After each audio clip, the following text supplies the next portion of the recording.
السلام علیکم ناظرین۔ یزید کو خفیہ پولیس کا خبر دینا۔ جب حضرت مسلم رضی اللہ تعالیٰ عنہ سے 40,000 کوفے کے لوگوں نے بیعت کر لی اور نعمان صحابی جو وہاں کے حاکم تھے انہوں نے کوئی روک ٹوک نہ کی، تو خفیہ پولیس نے یزید کو خبر دی کہ امام حسین رضی اللہ تعالیٰ عنہ کے چچا زاد بھائی حضرت مسلم رضی اللہ تعالیٰ عنہ لوگوں کو بیعت کر رہے ہیں اور حضرت امام حسین رضی اللہ تعالیٰ عنہ مکہ تشریف لا رہے ہیں۔ نعمان جو یہاں کا حاکم ہے وہ روک ٹوک نہیں کرتا۔ یزید نے عبداللہ بن زیاد کو حکم دیا کہ اے بصرہ کے حاکم، میں تجھ کو ترقی دیتا ہوں، تو کوفے میں چلا جا اور اپنی جگہ کسی مضبوط آدمی کو مقرر کر۔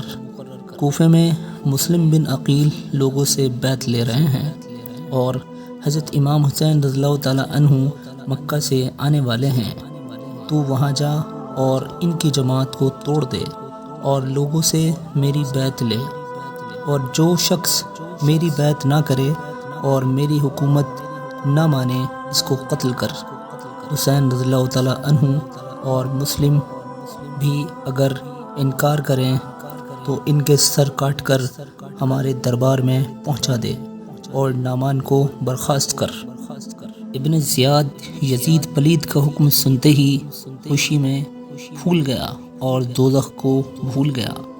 وہ ظالم آل رسول صلی اللہ علیہ وسلم کا دشمن تھا۔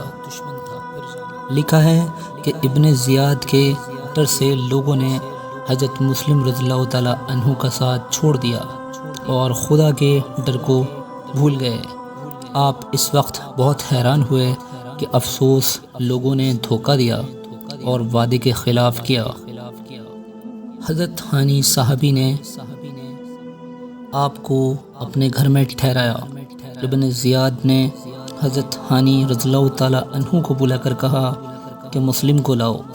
انہوں نے کہا خدا کی قسم اگر مسلم میری بغل میں بھی ہوتے تب بھی میں تجھ کو نہیں دیتا۔ ابن زیاد نے ان کو اسی وقت شہید کر دیا کہ لوگوں کے بیچ میرا ڈر پھیل جائے اور وہ مسلم کا ساتھ نہ دیں۔ حضرت مسلم رضی اللہ تعالیٰ عنہ نے سنا کہ ہانی رضی اللہ تعالیٰ عنہ کو شہید کر دیا۔ آپ کے دل میں ایک جوش اٹھا۔ آپ نے اپنے بچوں کو قاضی شریح کے سپرد کر دیا اور جو لوگ آپ کے ساتھ تھے ان سے فرمایا مرد بنو، ہمت نہ ہارو، آؤ میرے ساتھ چلو، اور ننگی تلواریں لے کر ایک دم ابن زیاد کے مکان پر چڑھ گئے۔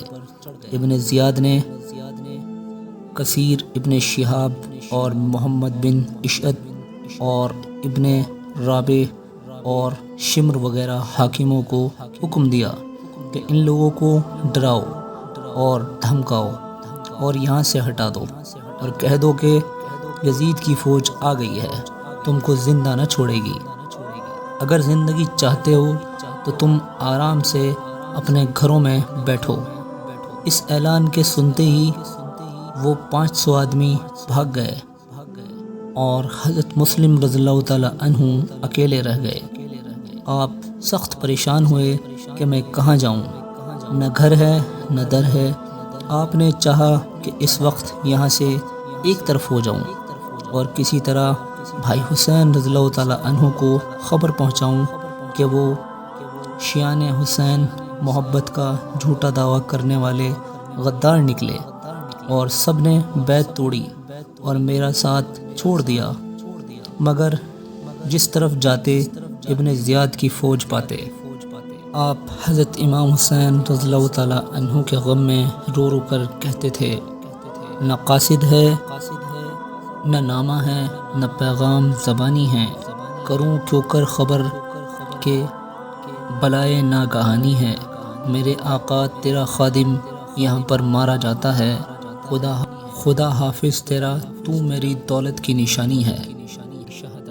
ابن زیاد نے اعلان کروا دیا کہ جو مسلم رضی اللہ تعالیٰ عنہ کا سر کاٹ کر لائے گا وہ انعام پائے گا۔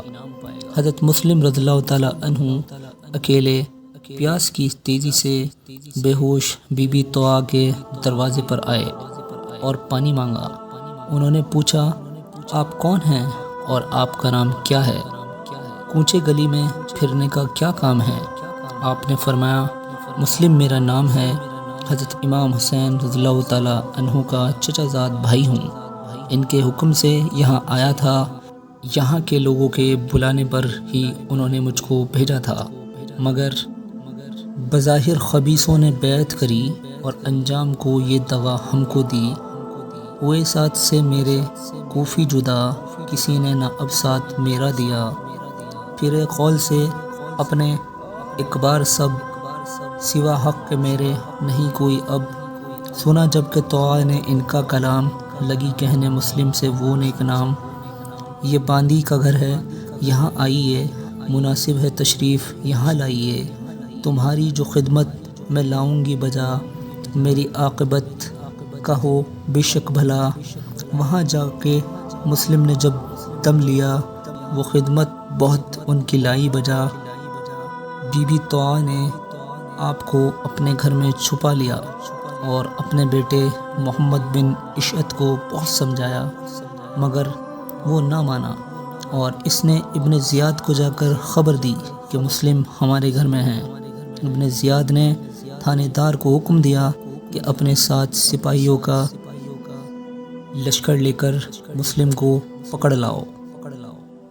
تھانے دار 300 سپاہی لے کر بی بی طغا کے مکان پر چڑھ گیا اور چاروں طرف سے مکان کو گھیر لیا۔ آپ نے دیکھا کہ اتنے سپاہی مجھ کو پکڑنے کے لیے آئے ہیں۔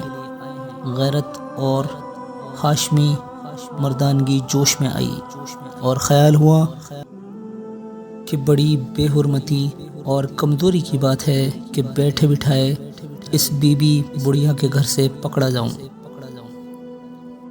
مارا تو جاؤں گا، مگر ان ظالموں کو مار کر مارا جاؤں تو بہادری ہے۔ بس آپ شیر کی طرح بڑی مردانگی سے نکل کر تلوار لے کر باہر آئے اور نعرے تکبیر بلند کر کے تلوار چلائی۔ ان میں سے کسی کا حوصلہ نہ پڑا کہ آپ کے سامنے آئے اور حملہ کرے، لیکن ایک سپاہی نے چھت پر چڑھ کر آپ کی پیشانی پر تیر مارا اور آپ کا چہرہ انور خون سے بھر گیا، اور خون کے نکلنے سے آپ کے بدن میں کمزوری ہو گئی، مگر بہادری کے کمال کی وجہ سے گرے نہیں اور ایک دیوار سے کمر لگا کر کھڑے ہو گئے۔ ابن زیاد کو معلوم ہوا کہ مسلم نے بہت سے آدمی مار ڈالے، تو اس نے تھانے دار کو کہلوا دیا کہ تو ان سے کہہ کہ ہم نے تم کو چھوڑ دیا، جہاں دل چاہے چلے جاؤ۔ تھانے دار نے آپ کو انہی باتوں میں لگایا اور سب لوگوں نے جمع ہو کر آپ کو پکڑ لیا اور ابن زیاد کے پاس لے گئے۔ اس نے کہا اے مسلم، تم نے امام زماں یزید کی بیعت نہ کی اور اپنی جان مصیبت میں ڈال دی۔ آپ نے فرمایا کہ تو جھوٹ کہتا ہے، امام زماں میرا بھائی حسین رضی اللہ تعالیٰ عنہ ہے، مگر تم سب لوگوں نے ان کا حق چھین لیا ہے۔ ابن زیاد غصے میں آیا اور حکم دیا کہ ان کو قتل کر دو۔ اس وقت آپ کی نظر کچہری کے میدان میں پڑی تو دیکھتے ہیں کہ ہزاروں تماشائی کھڑے ہوئے ہیں اور میرے قتل کا انتظار کرتے ہیں۔ اس وقت آپ حضرت امام حسین رضی اللہ تعالیٰ عنہ کی طرف سے بے چین ہو کر کہنے لگے کہ اے ہوا، تو ہی جا اور میرے بھائی حسین کو خبردار کر دے اور بتا کہ مسلم بے وطن قربان ہو گیا ہے۔ سب کوفہ والے مکر چکے ہیں، سب نے بیعت توڑ دی ہے، الحال آپ کو شہید کر دیا گیا۔ انا للہ و انا الیہ راجعون۔ روح مبارک آپ کی جنت الفردوس میں پہنچ گئی۔ آپ کے 2 بیٹے، ایک کا نام محمد اور دوسرے کا نام ابراہیم تھا۔ ایک کی عمر 8 برس کی اور ایک کی 7 برس کی تھی۔ بڑے ظلم و ستم کے بعد حارث ظالم نے ان کو بھی شہید کر دیا۔ انا للہ و انا الیہ راجعون۔